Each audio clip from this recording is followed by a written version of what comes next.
Well, that's really a terrific question because the best interest factors, and there's about a dozen of them, as the court hears evidence on them, the question is which ones weigh more than others, or do they weigh equally? I remember as a young lawyer trying cases, and the court would check off a box when a factor was proven and would count the checks. And, you won 4-3, you lost 5-2, that kind of thing. And it's really not the way to do it because the court has discretion to give different levels of weight to each of the factors. Now, in that case, the judge can say, well, it's my discretion and I chose to give them all equal weight.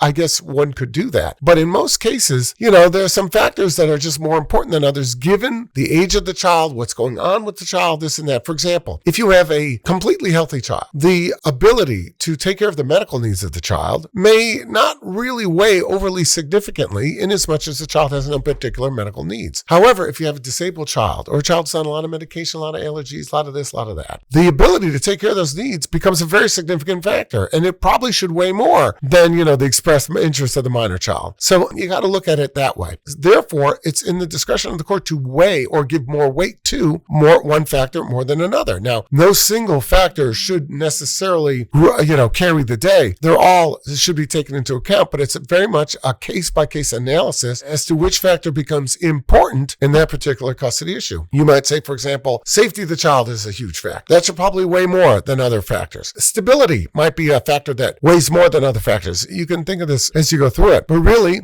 it's going to be the judge's discretion to determine which of the factors is significant in that case, and therefore which ones should weigh more as it analyzes the custody case of that particular child. So when you go through these things, do some factors weigh more than others? Yeah, they sure do. In a case-by-case basis, you may find that the court may say all things are equal. However, this particular factor weighs heavily in favor of mom, and it's a very significant factor because of reasons A, B, C, and D. And we see that a lot, so you need to bear that in mind. 248-588-3333. 248-588-3333.